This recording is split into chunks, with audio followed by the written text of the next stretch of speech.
15 juli vliegen hier. Een volle branche wat de stuwmeester onder hem. De toer had een soort skeer. In november is het herstelwerk onder de betontoer begonnen en jongen en morgen worden de casino geplaatst. Door het Friese bedrijf Jansma bedaard. De man brengt de casino in een bouwlift naar Boppeta op een hoogte van maar liefst 70 meter. Mooi putje, of net? Ja, prachtig even. Dat is wel zo doos, hè? Ja, van het alle dagen. Hartstikke hichtevrees. Gelukkig nee, dat kan ik je niet. Nee.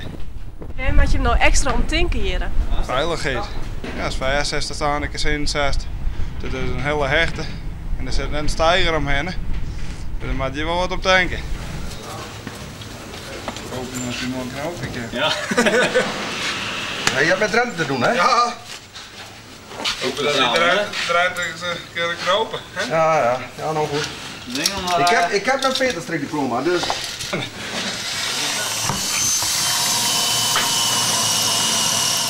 En dan worden de eerste casino geplaatst. Slaagt het wat jongens? Ja, hè? Hij staat erin gelukkig. Nou, ik veel Dat is mooi zwaar. Wie wil les te geven nog net om hem goed erin te krijgen? Ja, het is een heel lengte, hè? Het is meer dan 3 meter.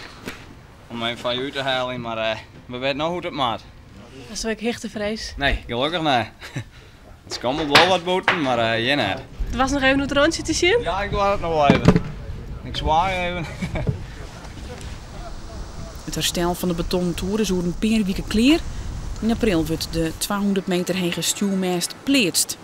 Hoe zit dat gebeuren? Er zijn onderzoeken dwanden om, men denkt aan helikopter, men denkt aan zelf hijsend, zoals het vroeger gebeurd is. Maar dat wordt nog uitzocht. Daar komt Simmer met de antennes weer goed werkje.